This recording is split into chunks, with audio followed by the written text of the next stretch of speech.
The workshop of Luca della Robbia demonstrates the ability for material to interact with social constructs.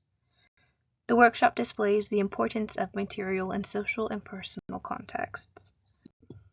Madonna and Child circles themes of patronage status, material importance, and the function of objects. The workshop reformed traditional and antiquate art methods that had been abandoned during the medieval era. The Madonna explores the cause of reestablishment and what social conditions encouraged the renaissance of this method of sculpture. In a period of high bronze use, Luca della Robbia shifted from his training in bronze casting to work with terracotta molding. Terracotta was far more cost-effective than bronze casting, and a rise in consumerism of devotional objects created a greater need for accessible materials. Just because the material was less costly than that of bronze or marble didn't mean that the works of terracotta were not as extravagantly adorned. Terracotta works were painted, often gilded in gold, and included copious amounts of vegetal details. The artist's workshop and family became sought after for their unique terracotta treatments, most specifically their glazing techniques. Devotional books attributed to Luca della Robbia include the blue pigment that became synonymous with the workshop's art. The Madonna and Child is typical of the workshop of Luca della Robbia's style. The mother and child both lack ornate adornamentation, yet have white glaze. While unadorned themselves, they are surrounded by a blue background and ornate vegetal details such as pine cones. Pine cone is often used to reference fertility and reproduction, while blue has become a frequent symbol of the Virgin Mary. Similar details are explored in pieces like the Virgin of the Lilies by the workshop. Items like the Madonna and Child were created for private use.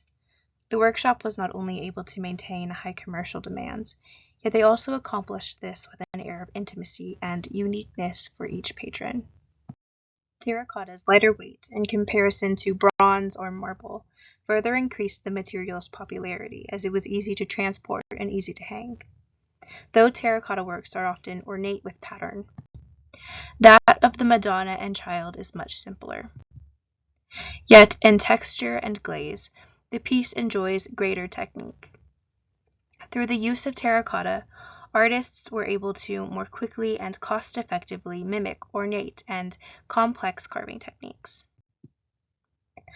The workshop is known for their transformation of a simple, cost-effective material into an object appearing to be of precious materials due to their brilliant glazes. The della Robbia workshop perfected commercialization in regard to terracotta. The artists had a vast collection of pre-made terracotta elements in their shop. The pre-made inventory allowed for a quicker turnaround when working with commissions. Patrons would choose a basic design found at the shop, which would then be personalized to individual taste and need. The Madonna and Child exemplifies the ways that the workshop created unique pieces from stock images. The composition of the Madonna and Child clearly resemble those found in other works. Though similar in figural composition, our Madonna and Child contains different halos, shape format, and color utilizations. Apart from commercial convenience, terracotta also allowed for those obtaining wealth, like the Medici, a prominent banking family in Italy, to establish their power through historical contact, that being the ancient method of sculpture. Terracotta was considered the oldest form of sculpture. The use of terracotta in Medici-commissioned pieces encouraged the cementation of a lasting identity. Politically connecting themselves through art to one of the oldest methods of creation was important. Further, terracotta was thought to have religious significance. The Hebrew Bible notes that humans come from dirt and are molded by God's hand. Not only, then, does the material choice have significance. However, the method of shaping the clay is considered biblical. The biblical tie to that of the Medici displayed that their power was given and affirmed by God. Though terracotta does not seem to be held in high esteem like works in marble or bronze, the material provides many subtle nods of power. Donatello's Madonna of the Clouds, carved in marble, displays the difference of tenderness achieved by materials and artists. The Madonna of Donatello, while calm and serene, lacks the tenderness that we feel in della Robbia's work. The Madonna of stone seems to be distant.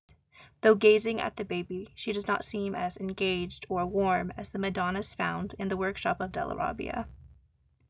Personal devotion seemed to require a need to connect with the humanity, tenderness, or motherhood of the Madonna. The emotionality of expression found in terracotta enabled the translation of further piety on the owners.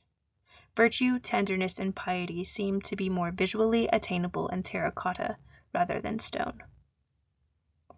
The extent of emotionality imbued in the workshop of della Robbia seems unique when compared to those of other workshops. Though the two angels in adoration of the Manor of Santi Baglioni are made of terracotta, they seem emotionally uninterested in both what they are adoring and the viewer. Yet those of della Robbia explore a deeper sentimentality. The Madonna of the workshop displays a deep protective tenderness and interaction with the child. The incorporation of such tender images of the Madonna in a domestic sphere was not solely for the realization of personal devotion. Terracotta's splendor was not found in monetary means, yet in the social meaning of material. Terracotta was not only used by owners for personal devotion, but also to make social statements. As the home was a public space during this period, these items were certainly not exclusively private. Pieces similar to Madonna and Child were utilized for a variety of social tasks. Not only were these works used for personal devotion, yet also public influence, political authority, and familial education. Often overlooked in discourses surrounding material impact is the powerful influence of terracotta. Socially, the rise of terracotta's prominence displays the increase of domestic spheres and increasing monetary availability of the merchant. The Madonna and Child makes evident the social effects of material, and the ways that material influences perceptions of personhood and status.